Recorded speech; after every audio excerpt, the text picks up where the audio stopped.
ಬರೀ ಜ್ಯೋತಿ ಮಲ್ಹೋತ್ರಕ್ಕೆ ಸಂಬಂಧಪಟ್ಟಂತ ಒಂದೇ ಒಂದು ಪ್ರಕರಣ ಇದಲ್ಲ.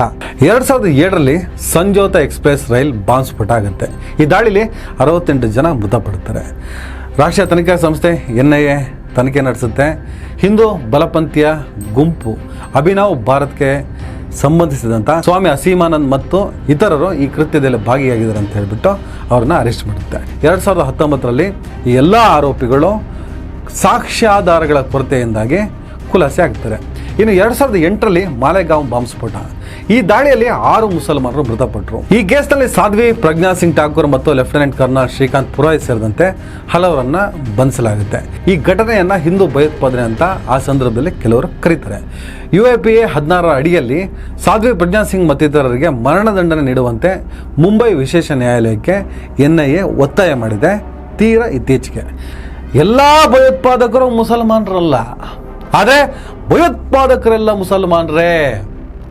ಇದು ಹೇಸಿಗೆಗೆಟ್ಟಂತ ವಾದ.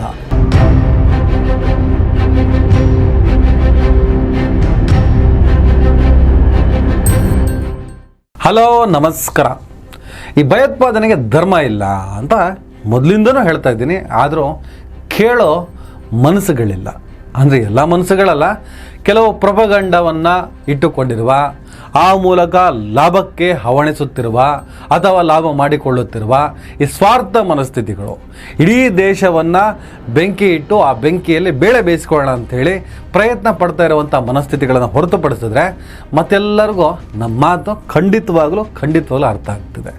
ಭಯೋತ್ಪಾದನೆಗೆ ಧರ್ಮ ಇಲ್ಲ.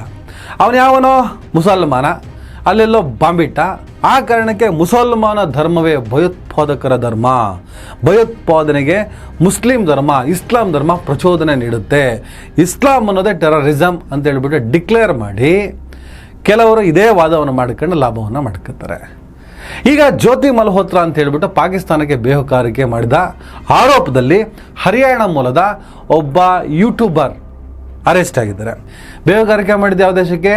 ಪಾಕಿಸ್ತಾನಕ್ಕೆ. ಪಹಲ್ಗಾಮ್ ದುರಂತಕ್ಕೂ ಈಕೆ ಬೇಹುಗಾರಿಕೆಗೂ ಏನೋ ಸಂಬಂಧ ಇದೆ.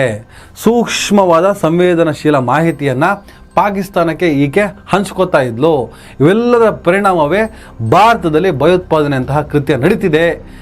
ಹಾಗಾಗಿ ಆಕೆನ ನಾವು ಅರೆಸ್ಟ್ ಮಾಡಿದ್ದೀವಿ, ಸಾಕ್ಷ್ಯಗಳನ್ನು ಕಲೆ ಹಾಕ್ತಾ ಇದ್ದೀವಿ, ತನಿಖೆ ನಡೀತಾ ಇದೆ ಅಂತ ಹೇಳ್ಬಿಟ್ಟು NIA ಹರಿಯಾಣದ ಹಿಸಾರ್ನಿಂದ ಜ್ಯೋತಿ ಮಲ್ಹೋತ್ರಾ ಅವರನ್ನು ಎತ್ತಾಕೊಂಡು ಬಂದಂಥ NIA ಈ ಥರದೊಂದು ಸ್ಟೇಟ್ಮೆಂಟನ್ನು ಹೊರಗೆ ಬಿಟ್ಟಿದೆ.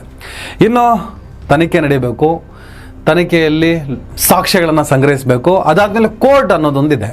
ಕೋರ್ಟ್ನಲ್ಲಿ ಜ್ಯೋತಿ ಮಲ್ಹೋತ್ರಾ ಆರೋಪಿನ, ಅಪರಾಧಿನ, ನಿರಪರಾಧಿನ ಸಾಬೀತಾಗಬೇಕಾಗಿದೆ. ಸದ್ಯಕ್ಕಂತೂ ಆಕೆ ಆರೋಪಿ ಅನ್ನೋ ಆಧಾರದಲ್ಲೇ ಇವತ್ತಿನ ವಿಡಿಯೋವನ್ನು ವಿಮರ್ಶೆ ಮಾಡ್ತಾ ಹೋಗೋಣ. ಈಗ ಜ್ಯೋತಿ ಮಲ್ಹೋತ್ರಾ ಪಾಕಿಸ್ತಾನಕ್ಕೆ ಬೇಹುಗಾರಿಕೆ ಮಾಡಿದ್ಲು. ಭಾರತದ ಸೂಕ್ಷ್ಮ ಮಾಹಿತಿಯನ್ನು ಹಂಚ್ಕೋತಾ ಇದ್ಲು. ಪಾಕಿಸ್ತಾನದ ಗುಪ್ತಚರ ಇಲಾಖೆ ಜೊತೆ ಸಂಬಂಧ ಇಟ್ಕೊಂಡಿದ್ಲು. ಪಾಕಿಸ್ತಾನಕ್ಕೋಸ್ಕರ ಭಾರತ ದೇಶದಲ್ಲಿದ್ದು ಭಾರತದ ವಿರೋಧಿ ಕೃತ್ಯಗಳಲ್ಲಿ ಭಾಗಿಯಾಗಿದ್ಲು. ಆಕೆ ಹೆಸರು ಜ್ಯೋತಿ ಮಲ್ಹೋತ್ರಾ. ಜ್ಯೋತಿ ಅನ್ನೋದು ಹಿಂದೂ ಧರ್ಮಕ್ಕೆ ಸಂಬಂಧಪಟ್ಟ ಹೆಸರಾಗಿದೆ. ಆಕೆ ಹಿಂದೂ ಧರ್ಮಕ್ಕೆ ಸೇರಿದವಳಾಗಿದ್ದಾಳೆ. ಇದು ಹಿಂದೂ ಭಯೋತ್ಪಾದನೆ, ಸಫರನ್ ಟೆರರಿಸಮ್ ಅಂತ ಹೇಳಿಬಿಟ್ಟು ಸಾಮಾಜಿಕ ಜಾಲತಾಣದಲ್ಲಿ ವಾದಗಳನ್ನು ಮಾಡಲಾಗ್ತಿದೆ. ಕೆಲವರು ಯಾಕೆ ವಾದ ಮಾಡ್ತಿದ್ದಾರೆ ಅಂದರೆ, ಯಾರೋ ಒಬ್ಬ ಅನ್ವರ್ ಅಂತ ಇರ್ತಾನೆ, ಅವನೆಲ್ಲ ಬಾಂಬಿಡ್ತಾನೆ. ಅವನು ಅನ್ವರ್ ಅನ್ನೋ ಕಾರಣಕ್ಕೆ ಇಸ್ಲಾಂ ಧರ್ಮವನ್ನು ಟೆರರಿಸ್ಟ್ಗಳಂತ ಕರಿತಿರಲ್ಲ. ಈಗ ತಗೊಳ್ಳಿ, ನೀವು ಉರಿತದಲ್ಲ ಹಿಂದೂ ಟೆರರಿಸಮ್, ಸಫ್ರನ್ ಟೆರರಿಸಮ್ ಅಂದರೆ ನೋವಾಗ್ತದಾ? ಹೇಗೆ ಜ್ಯೋತಿ ಮಲ್ಹೋತ್ರಾ ಈ ಥರದ ಕೃತ್ಯಗಳನ್ನು ಮಾಡುವ ಮೂಲಕ ಭಯೋತ್ಪಾದಕರಿಗೆ ನೆರವನ್ನು ನೀಡುವಂತಹ ಕೆಲಸವನ್ನು ಮಾಡಿರುವುದರಿಂದ ಇದು ಹಿಂದೂ ಟೆರರಿಸಮ್ ಅಂತ ಹೇಳ್ಬಿಟ್ಟು ವಾದ ಮಾಡ್ತಿದ್ದಾರೆ. ಜ್ಯೋತಿ ಮಲ್ಹೋತ್ರಾ ಬೇಹುಗಾರಿಕೆ ಮಾಡಿದ್ದಾರೆ ಅನ್ನೋದು ಸಾಬೀತಾಗಬೇಕಾಗಿದೆ. ಇಲ್ಲಪ್ಪ ಆಕೆ ಮಾಡಿದ್ದಾಳೆ ಅನ್ನೋದೇ ನಿಮ್ಮ ಖಚಿತತೆ ಆದರೆ, ತೀರ್ಮಾನಕ್ಕೂ ಮುನ್ನ ಮಾಡೋ ವಾದವೇ ಆದರೆ, ಜ್ಯೋತಿ ಮಲ್ಹೋತ್ರಾ ಹಿಂದೂ ಧರ್ಮಕ್ಕೆ ಸೇರಿದವಳು ಅನ್ನೋ ಕಾರಣಕ್ಕೆ ಇಡೀ ಹಿಂದೂಗಳನ್ನು ಟೆರರಿಸ್ಟ್ಗಳಂತ ಕರೆಯೋದು ತಪ್ಪು. ಈ ವಾದ ಮೊದಲಿಂದ ನಾನು ಮಾಡ್ತಾ ಇದ್ದೀನೇ ಇಲ್ವಾ? ಯಾವನೋ ಒಬ್ಬ ಲ್ಯಾಡನ್ ಬಾಂಬಿಟ್ಟು ಕೂಡಲೇ ಇಡೀ ಇಸ್ಲಾಂ ಸಮುದಾಯವನ್ನು ಟೆರರಿಸ್ಟ್ಗಳು ಅಂತ ಕರೆಯೋದು ಎಷ್ಟು ತಪ್ಪೋ, ಅದೇ ಥರ ಅವನು ಯಾವನೋ ಉಮೇಶ್ ರೆಡ್ಡಿ ಹಿಂದೂ ಧರ್ಮಕ್ಕೆ ಸೇರಿದವನು, ಆತ ರೇಪ್ ಮಾಡ್ದ, 28 ಹೆಣ್ಣು ಮಕ್ಕಳನ್ನು ರೇಪ್ ಆ್ಯಂಡ್ ಮರ್ಡರ್ ಮಾಡ್ದ ಅನ್ನೋ ಕಾರಣಕ್ಕೆ ಇಡೀ ಹಿಂದೂ ಧರ್ಮದವರನ್ನು ರೇಪಿಸ್ಟ್ಗಳು ಅಂತ ಕರೆಯೋದು ತಪ್ಪು. ಎಷ್ಟು ಭಾಷಣ ಮಾಡಿದ್ದೀನಿ ಗೊತ್ತಾ ಇದನ್ನು ನಾನು. ಆದರೂ ಒಪ್ಕೊಳ್ಳಲ್ಲ. ಒಂದು ವಾದವನ್ನು ಮಂಡಿಸ್ತಾರೆ. ಎಲ್ಲ ಭಯೋತ್ಪಾದಕರು ಮುಸಲ್ಮಾನರಲ್ಲ, ಆದರೆ ಭಯೋತ್ಪಾದಕರೆಲ್ಲ ಮುಸಲ್ಮಾನರೇ. ಇದು ಹೇಸಿಗೆಗೆಟ್ಟಂಥ ವಾದ. ಯಾವಾಗಲೂ ಹೇಳ್ತಾ ಇದ್ದೆ ನಾನು, ಅತ್ಯಂತ ಕೆಟ್ಟ, ಆಧಾರ ಇಲ್ಲದ, ಪ್ರೊಪಗಂಡ ಪೂರಿತವಾದ, ದೋಷಪೂರಿತವಾದ ಒಂದು ವಾದ.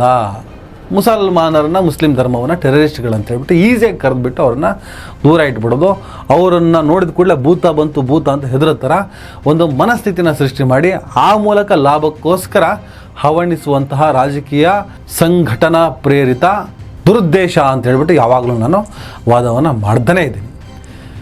ಕೇವಲ ಜ್ಯೋತಿ ಮಲ್ಹೋತ್ರಾ ಪ್ರಕರಣವನ್ನು ಇಟ್ಕೊಂಡು ನೀವು ಹಿಂದೂ ಟೆರರಿಸಮ್, ಸಫ್ರಾನ್ ಟೆರರಿಸಮ್ ಅಂತ ಹೇಳಕ್ಕೆ ಬರಲ್ಲ, ಯಾವುದೇ ಕಾರಣಕ್ಕೂ ಬರಲ್ಲ. ಒಂದು ಪ್ರಕರಣ ಇಟ್ಕೊಂಡು ಇವೆಲ್ಲ ಮಾತಾಡ್ಬಿಡ್ತೀರಾ ಅನ್ನೋ ವಾದ ಕೂಡ ಅಲ್ಲಿ ಶುರುವಾಗಿದೆ. ಬರೀ ಜ್ಯೋತಿ ಮಲ್ಹೋತ್ರಕ್ಕೆ ಸಂಬಂಧಪಟ್ಟಂತ ಒಂದೇ ಒಂದು ಪ್ರಕರಣ ಇದಲ್ಲ.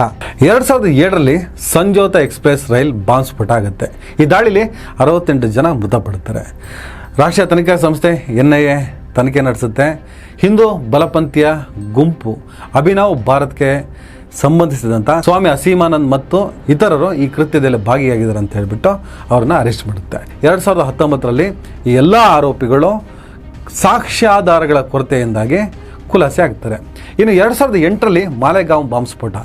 ಈ ದಾಳಿಯಲ್ಲಿ 6 ಮುಸಲ್ಮಾನರು ಮೃತಪಟ್ಟರು. ಈ ಕೇಸ್ನಲ್ಲಿ ಸಾಧ್ವಿ ಪ್ರಜ್ಞಾ ಸಿಂಗ್ ಠಾಕೂರ್ ಮತ್ತು ಲೆಫ್ಟಿನೆಂಟ್ ಕರ್ನಲ್ ಶ್ರೀಕಾಂತ್ ಪುರೋಹಿತ್ ಸೇರಿದಂತೆ ಹಲವರನ್ನ ಬಂಧಿಸಲಾಗುತ್ತೆ. ಈ ಘಟನೆಯನ್ನ ಹಿಂದೂ ಭಯೋತ್ಪಾದನೆ ಅಂತ ಆ ಸಂದರ್ಭದಲ್ಲಿ ಕೆಲವರು ಕರೀತಾರೆ. UAPA 16ರ ಅಡಿಯಲ್ಲಿ ಸಾಧ್ವಿ ಪ್ರಜ್ಞಾ ಸಿಂಗ್ ಮತ್ತಿತರರಿಗೆ ಮರಣದಂಡನೆ ನೀಡುವಂತೆ ಮುಂಬೈ ವಿಶೇಷ ನ್ಯಾಯಾಲಯಕ್ಕೆ NIA ಒತ್ತಾಯ ಮಾಡಿದೆ. ತೀರಾ ಇತ್ತೀಚೆಗೆ 2007ರಲ್ಲಿ ಅಜ್ಮೀರ್ ದರ್ಗಾ ಸ್ಫೋಟ ಆಗುತ್ತೆ. ಈ ದಾಳಿಯಲ್ಲಿ 3 ಜನ ಸತ್ತೋಗ್ತಾರೆ. ಇದರಲ್ಲಿ ರಾಷ್ಟ್ರೀಯ ಸ್ವಯಂ ಸೇವಕ ಸಂಘ RSSಗೆ ಸಂಬಂಧಿಸಿದ ಭವೇಶ್ ಪಟೇಲ್, ದೇವೇಂದ್ರ ಗುಪ್ತಾ ಮತ್ತು ಸುನಿಲ್ ಜೋಶಿಯನ್ನ ಬಂಧಿಸಲಾಗುತ್ತೆ. ಅದಾದ್ಮೇಲೆ ಈ ಪ್ರಕರಣದಲ್ಲಿ ಇವರನ್ನ ದೋಷಿಗಳಂತ ನ್ಯಾಯಾಲಯ ತೀರ್ಪನ್ನು ಕೂಡ ಕೊಡುತ್ತೆ. ಸಂಜೋತಾ ಎಕ್ಸ್ಪ್ರೆಸ್ ರೈಲು, ಅಜ್ಮೀರ್ ದರ್ಗಾ ಸ್ಫೋಟ, ಮಾಲೆಗಾಂವ್ ಸ್ಫೋಟ ಈ ಪ್ರಕರಣಗಳು ನಡೆದಂಥ ಸಂದರ್ಭ 2007ರಲ್ಲಿ ಕಾಂಗ್ರೆಸ್ ನಾಯಕರಾದಂಥ ದಿಗ್ವಿಜಯ್ ಸಿಂಗ್ ಹಿಂದೂ ಭಯೋತ್ಪಾದನೆ, ಸಫ್ರಾನ್ ಟೆರರಿಸಮ್ ಅನ್ನೋ ಪದವನ್ನು ಬಳಸ್ತಾರೆ. ಆದರೆ ನಾನು ಯಾವುದೇ ಕಾರಣಕ್ಕೂ ಹಿಂದೂ ಭಯೋತ್ಪಾದನೆ, ಸಫ್ರಾನ್ ಟೆರರಿಸಮ್, ಮುಸ್ಲಿಂ ಟೆರರಿಸಮ್ ಈ ಪದಗಳನ್ನು ಒಪ್ಪೋದಿಲ್ಲ. ಭಯೋತ್ಪಾದಕ ಕೃತ್ಯ ಅನ್ನೋದು ಅದು ಮನಸ್ಥಿತಿಗಳು. ಯಾವುದೇ ಧರ್ಮಕ್ಕೆ ಸೇರಿರಲಿ, ಆಯಾ ಧರ್ಮಕ್ಕೆ ಸೇರಿದಂತಹ ಭಯೋತ್ಪಾದಕ ಮನಸ್ಥಿತಿಗಳು ಮಾಡುವಂಥ ದುಷ್ಕೃತ್ಯಗಳು ಅಂತಲೇ ಕರಿತೀರಿ. ಧರ್ಮಗಳಿಗೆ ಇದನ್ನು ಟ್ಯಾಗ್ ಮಾಡಬಾರ್ದು. ಯಾಕಂದರೆ ಧರ್ಮಗಳು ಯಾವತ್ತೂ ಕೂಡ ಭಯೋತ್ಪಾದನೆಯನ್ನು ಪ್ರೋತ್ಸಾಹ ನೀಡಿಲ್ಲ, ಭಯೋತ್ಪಾದನೆಯನ್ನು ಬೆಂಬಲಿಸೇ ಇಲ್ಲ. ಧರ್ಮಗಳನ್ನು ನಾವು ಓದ್ತಾ ಹೋಗಬೇಕಾಗುತ್ತೆ. ಓದ್ತಾ ಹೋದಾಗ ಮಾತ್ರ ಅದರ ಆಳ ಮತ್ತು ಅಗಲ ಅರಿವಾಗ್ತದೆ. ಸುಮ್ಮನೆ ಮೇಲ್ನೋಟಕ್ಕೆ ಯಾವುದೋ ವಾಟ್ಸಪ್ ಯೂನಿವರ್ಸಿಟಿಯಲ್ಲಿ ಬಂದಂಥ ವಿಚಾರಗಳನ್ನು ಇಟ್ಕೊಂಡು ಮುಸ್ಲಿಂ ಧರ್ಮವೇ ಟೆರರಿಸಮನ್ನು ಪ್ರೋತ್ಸಾಹಿಸುತ್ತೆ, ಹಿಂದೂ ಧರ್ಮವೇ ಟೆರರಿಸಮನ್ನು ಪ್ರೋತ್ಸಾಹಿಸುತ್ತೆ ಅಂತ ಹೇಳೋದು ತಪ್ಪಾಗ್ತದೆ. ಯಾರೋ ಒಬ್ಬ ಕಿಡಿಗೇಡಿ ಮಾಡೋ ದುಷ್ಕೃತ್ಯಕ್ಕೂ ಈ ಧರ್ಮಗಳಿಗೂ ಯಾವುದೇ ಕಾರಣಕ್ಕೂ ಸಂಬಂಧ ಇಲ್ಲ ಅನ್ನೋ ವಾದವನ್ನು ಮಾಡ್ತಾನೆ.